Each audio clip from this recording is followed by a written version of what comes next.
use of the group purchasing programs is in compliance with the city's procurement and purchasing policy, as well as the newest trade partnership agreement and the Canadian Free Trade Agreement. So just some budget implications. The use of this group purchasing program creates savings on purchases for the city, which could result in cost savings of approximately like $2,000 to $20,000 per unit, depending on the equipment being purchased. Back to you. Questions? Thank you, Nika. I guess one of the questions, Nika, I had reading through this is we're looking for the best possible deal for the city and going through a multitude of avenues, if I can use that terminology. But as I read this, as you're reading it, I need to know it is open to local contractors or suppliers on capital purchases. How does that information, we ensure that they get that? Because if you put it out and go to AUMA as an example, or SUMA, how do we ensure that it's also gets to the local dealer that might provide it? Because I believe they're reaching out to every manufacturer. But how do we ensure that the local dealer, if by chance, he can be more creative than factory direct? Absolutely. Another thing that we can do is, or that we would like to do, is we will be posting our usage of these programs on our bids and tenders website. And we'll do that annually just to let them know which avenues we're going to be utilizing. So not necessarily for factory direct items, they still may not have the opportunity to bid on those, but for other purchases, all these sites have open tendering processes, again, which are in accordance with the trade agreement. So just our posting to local, not to local, but our posting to everyone will let them know that they do have the opportunity still to be providing us with these products or purchases for equipment via those sites as well.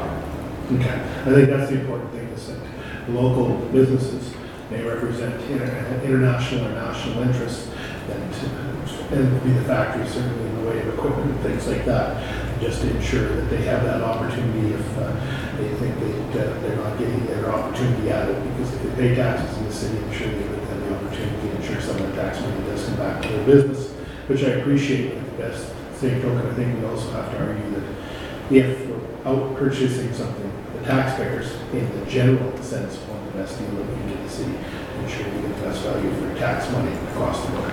Absolutely. Councilor, thank you, Your Worship. So I don't want to get too far down in the weeds, but I'm just kind of curious on exactly sort of kind of how this operates. So we have the group buying program. So if we're looking for something and it is over $1 value where we require a tender, let's say, then we will still put it on our bids and tenders for those types of items, but then we can take those tenders in and compare it with what the values we're getting on the group buying programs and then make a decision from there? That's not necessarily, I guess, where I was going with that. So what we would do is we would post it on our bids and tender site saying that we are leveraging these purchasing programs for this purchase. However, with some of these, I guess it depends on which contract that we're using.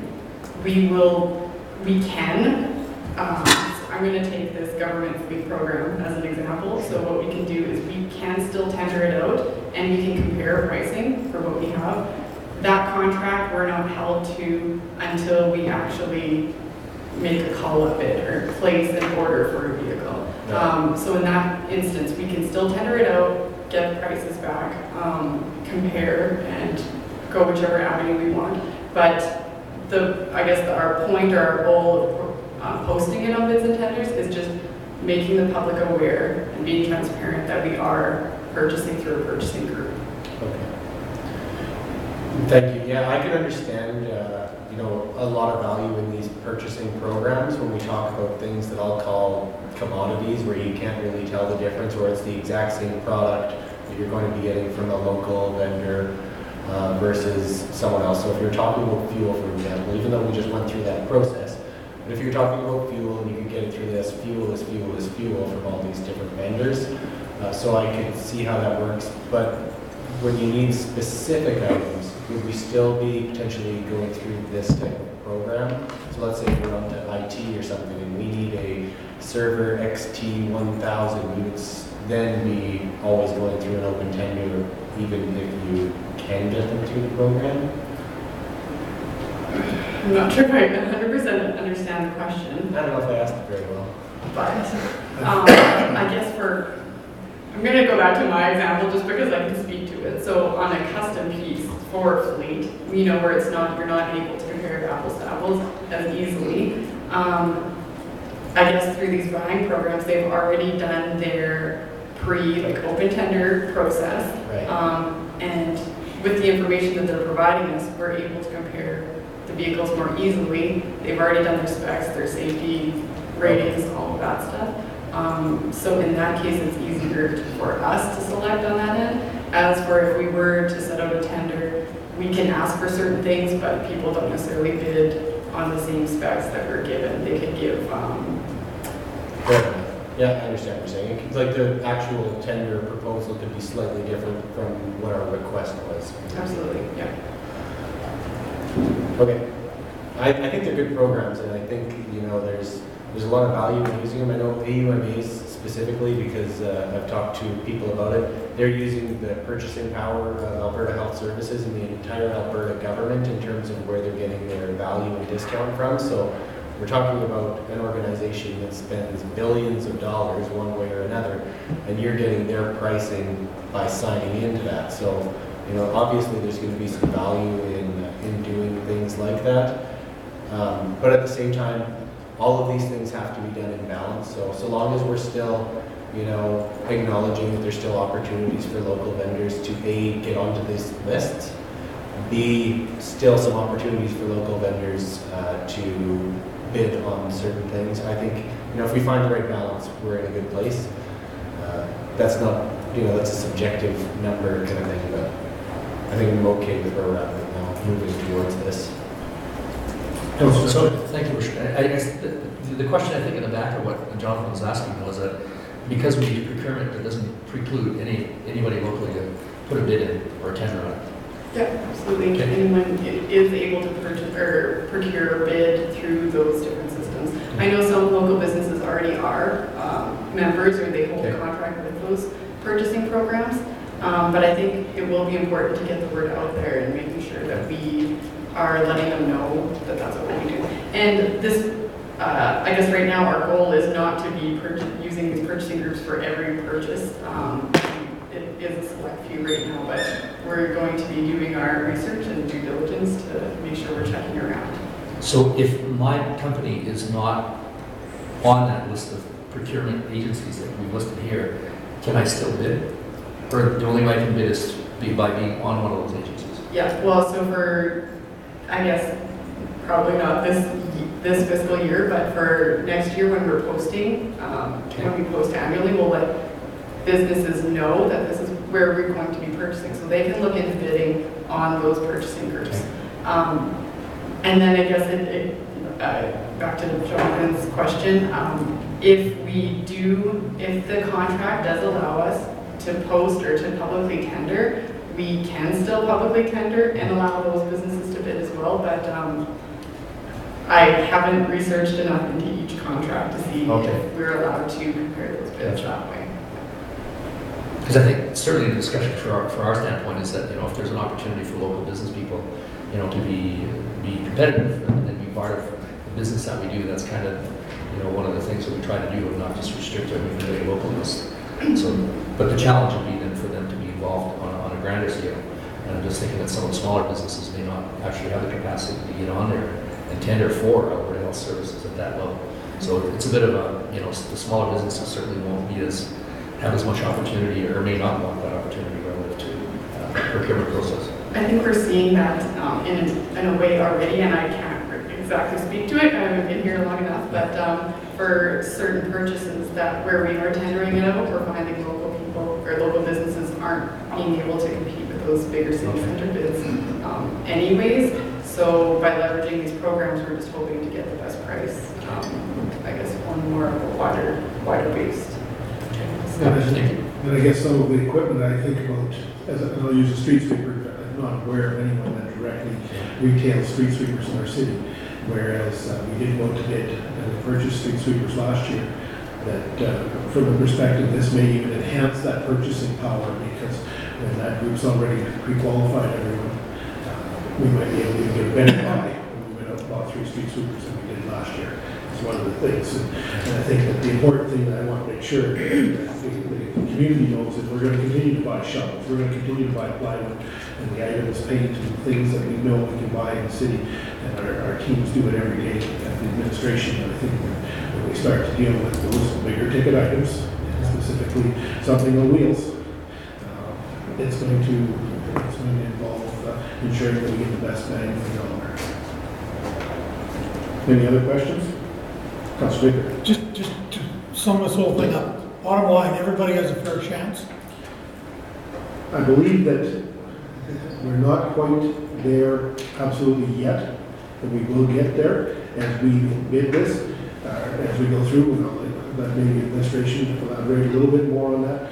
If I understand your question, Councilor, if we went out looking for a brand new pickup truck tomorrow, when our local dealerships bid on it, I believe it would come through their parent companies, the auto manufacturers, rather than dealerships. Is that a fair estimate?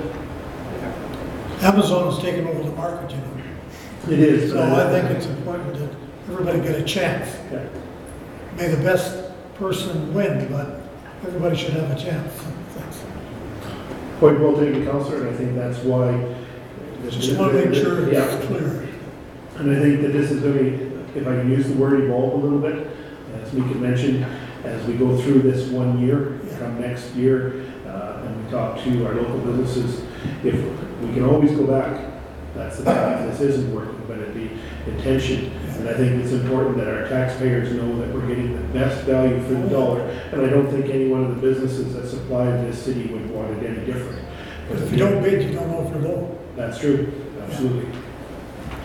City Manager. Yeah, I think the other part of today was just getting a feeling of where council's comfort level was with this type of program. So I think we've got a general idea of where your comfort level sits. So I think we have an idea where we can go with it and move forward with it. So.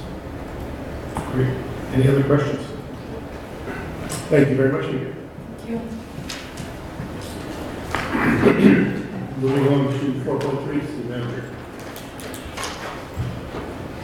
Thank you, Your Worship. To discuss 4.3 Comprehensive Fire Services Master Plan, I'll ask Don Stain to present it.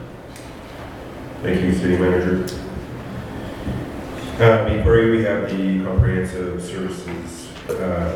Fire Services Master Plan. Council approved the Fire Service Operational Review on February 11, 2019, and awarded the work to Dillon Consulting. The operational review was designed to provide council and administration with proposed staffing models for the Lloyd District Fire Service. Once the consultant began to conduct the operational review, they advised administration that based on the information and data received, they felt the scope of work for the operational review may be too narrow and may not properly inform fire service operations. After administrative review, the consultant's initial work, administration agreed that a broader examination of the fire services through a master plan would better inform and assist council and administration in future decision making.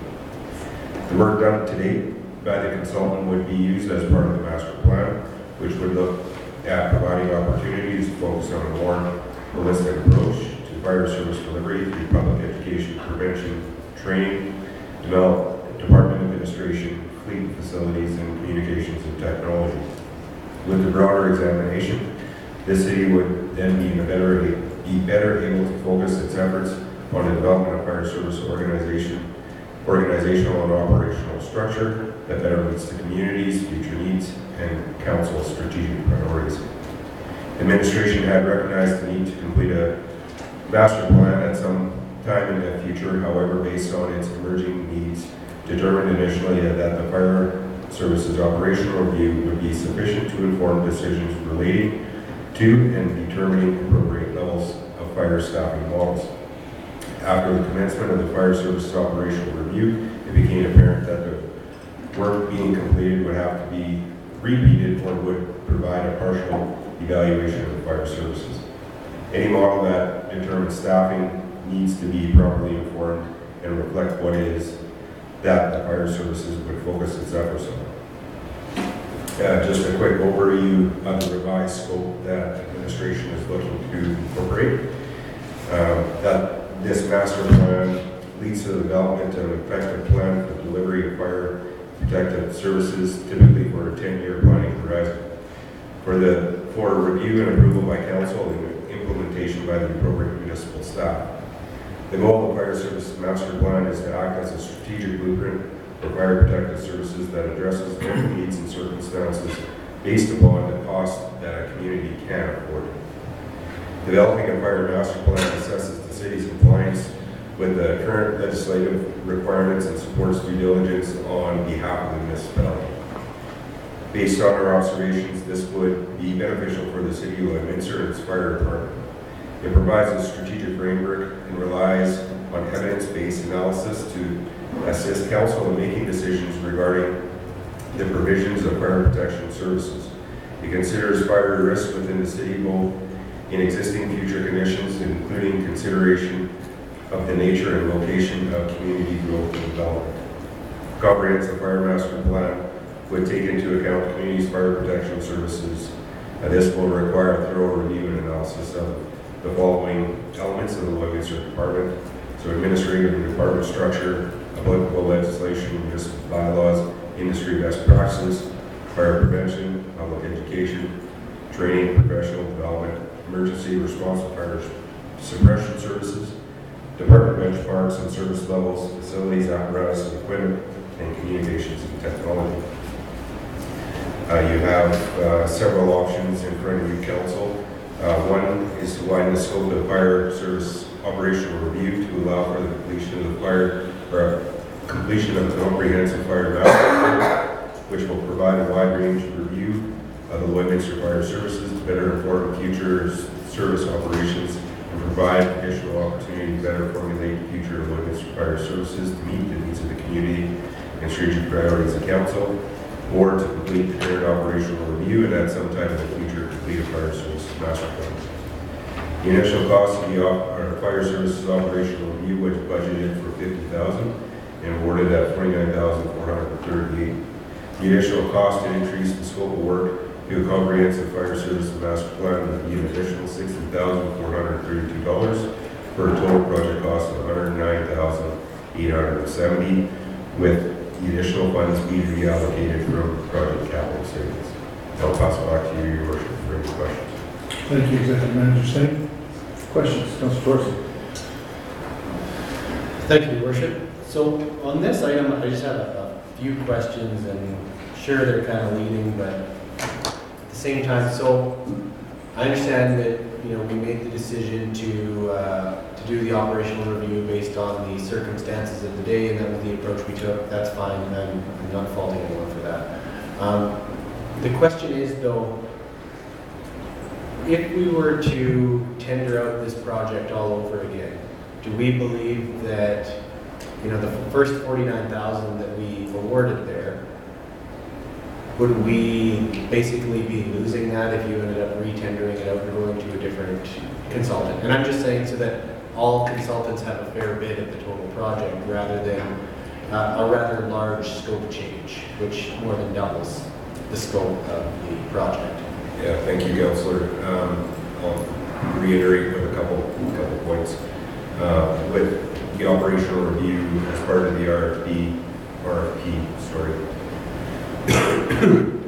we had a provision to utilize the consultant who was awarded the work for the operational review, potential to move that into a master plan. So that provision was included in the original RFP.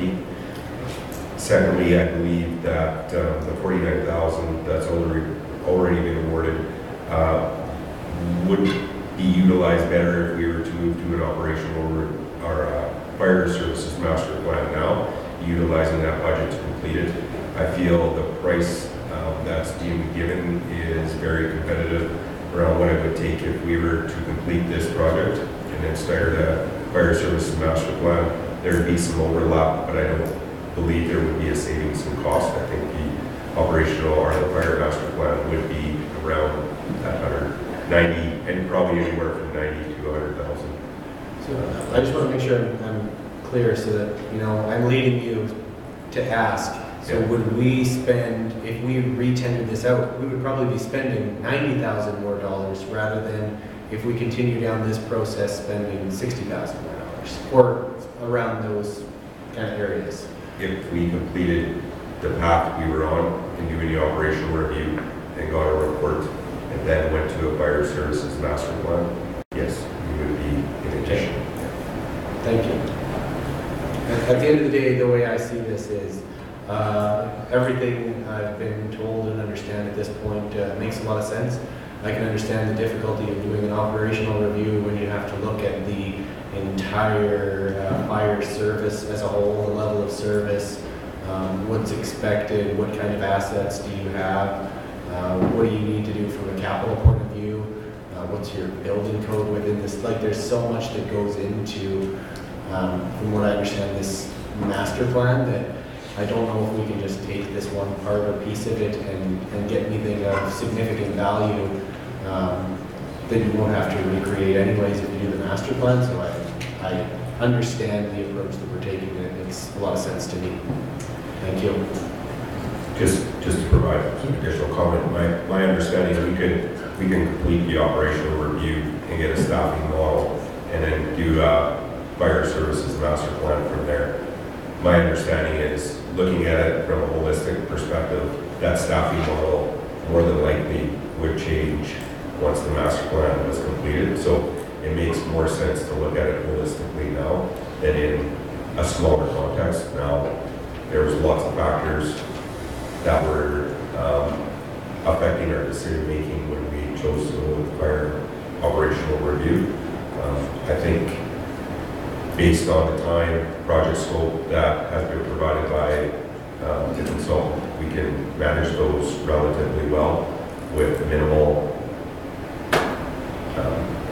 extension of project delivery for an additional cost, obviously. We hope council will support it.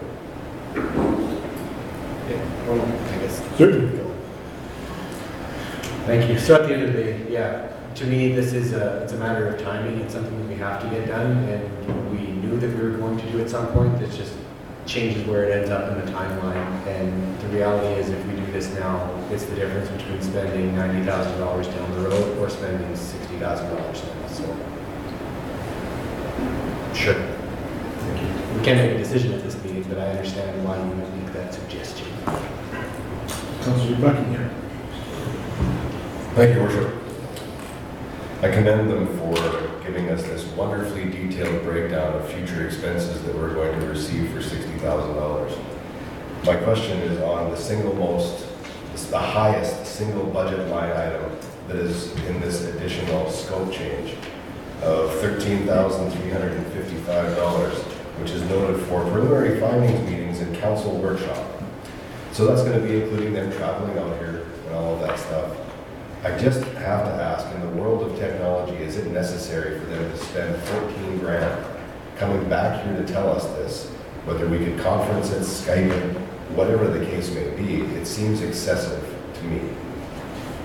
And I wondered if we could look into that a little bit, because the rest of this stuff makes sense. That one to me sticks out as an expense that is possibly changeable. Thank you, Councillor. Definitely have more information around what is included in that item, but we'll take that away and we'll have that conversation and get more detail prior to coming back to council for a decision. I understand there's more than just council consultation there, so it would be coming out doing draft review, having some conversation with council, educating council, but we'll look into that in more detail and we'll provide some information to the great public. At the end of the day, I'm kind of on the same vein as Council Tourism, saying that we could spend this now or that much more later, but when it comes down to it, when I look at the nickels and dimes of all of this stuff, that one stuck out to me in a big way. Your question. Councillor Dutcher. Thank you, Worship. Another question for me, I guess, is I was looking through all the areas that are in there, and what I didn't see a lot of, and maybe someone should point it out for me, but I'm just interested in, impact for capital purchasing, our equipment, trucks, bumpers, all the other pieces in there.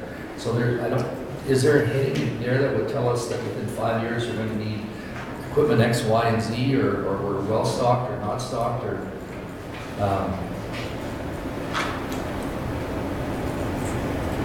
Can I take a stab at that one, Your Worship?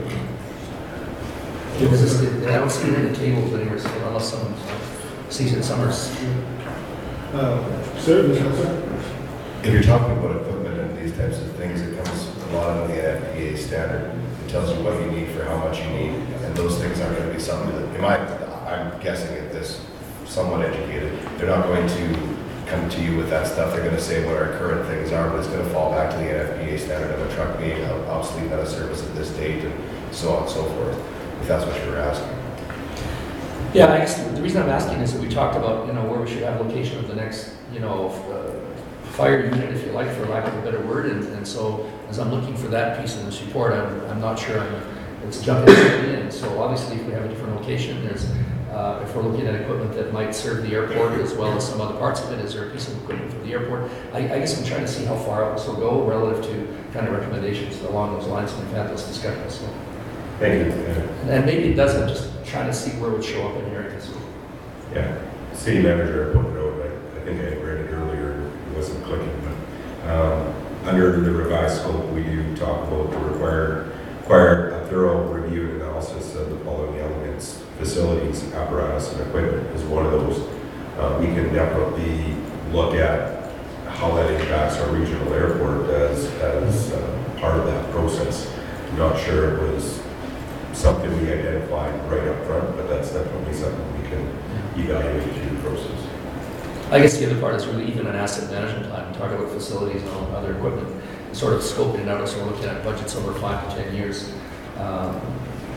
What's the impact overall on the budget? And I would assume that some of this might have some of that, but I'm just trying to see it in here and I'm not seeing it. So. I think that will be information in the master plan when it comes forward. That's something Doug and I can. Okay. Yeah, because that would. A lot of the pieces that are in there are, operational, whatever, and all those other pieces that are in there. And I get all those, and at the end of the day, we happen to be talking about procurement and items over a certain amount, and I'm going, all right, and there's a pumper truck in there, so what's the other equipment that we're going to be purchasing? And if we are looking at sort of a longer term solution around even facilities and other pieces, then where does it all fit in? It is a 10-year plan for the fire services team, so my vague understanding of the fire master plan world, they do assess where future facilities are going to go, response times, and those types of things, and establishing a plan for the community to deliver for the next 10 years. City manager. Yeah, and also to add to that, we've already done a facility review, like for example, Fire Hall 1, and so that information will be provided to the consultant so that it's not lost in the whole picture, and it'll be used as supporting documentation to the master plan. Question I'd like to add is, when was the last fire services master plan completed? Yeah, I just had to verify that, Your Worship, we've never had a fire master plan. So I think we're going into new ground, as they say, in new directions. And I think, certainly, I think the intention is, I reflect back on my recollection of this discussion when it came forward for the review, that we knew we'd end up with a master plan. Timing is everything, and I think that when we live in a fluid world today, and as change occurs, this maybe we didn't quite take the right step the first time. I think this is an opportunity to gain from the knowledge we gained in a very short time and move forward to getting the full picture. Because I think at the end of the day, that's one thing as council, that's the direction we want to take, is for us to make the best decision. We need a full picture. And if that's what it takes to get a full picture, then this is where we need to go in that direction. I would support seeing this move forward. Any other questions or comments? Thank you very much. Moving on to agenda item number 4.5. Thank you, Your Worship, to present 4.5 extension to the Leadminster Agricultural Exhibition Association Land Sales Agreement. I'll ask Dan Hobson to come forward.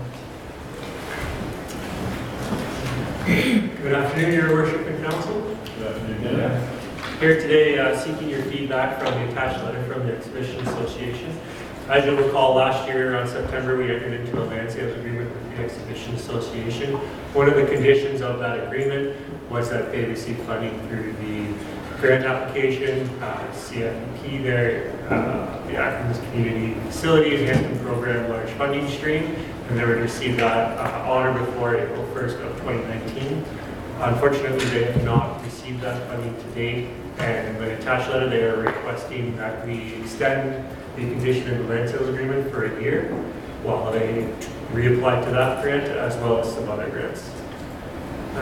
Administration is recommending that we speak with the exhibition grounds and draft up an agreement to bring forward to council for your approval, and it would be to extend for 1 year on that condition. So looking for committee's feedback or any questions that you have regarding the request. Thank you, Dan. Councillor Buckingham. Thank you, Worship. You know, this all just makes sense to me. We have a buyer sitting there. I don't think we have a bunch of people knocking down the door to try and buy that land out from anybody else. For the exhibition's future expansion and everything else they want to do there, I don't see any reason why we wouldn't strongly consider moving this forward. I think it's good for the community and good for the exhibition. I don't think it hurts us in any way, shape, or form to grant this extension. No, I think everyone in the room likely would be in agreement too that this would be the best use of this land, even if there were other people knocking at the door. Right.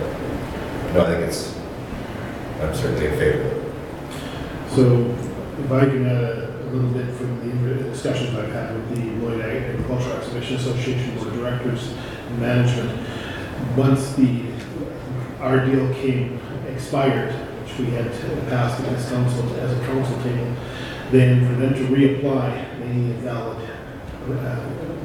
offer on the land, and I understand that's why it's come back, and we felt it was important to come back to GPC and make sure everyone understood exactly why it was coming back.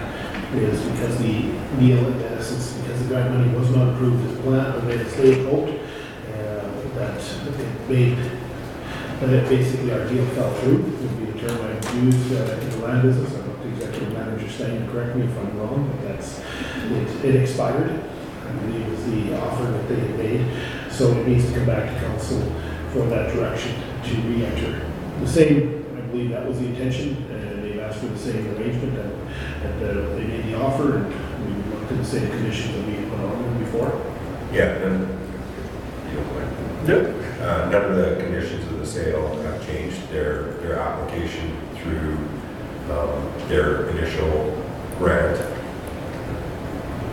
with the election and everything else was deemed unsuccessful, and they're looking at other grants and would like to extend it for another year to have that opportunity to seek additional funding through other provinces and other mechanisms. Any other questions or comments? Thank you, Dan. I think administration is going to general direction. Thank you.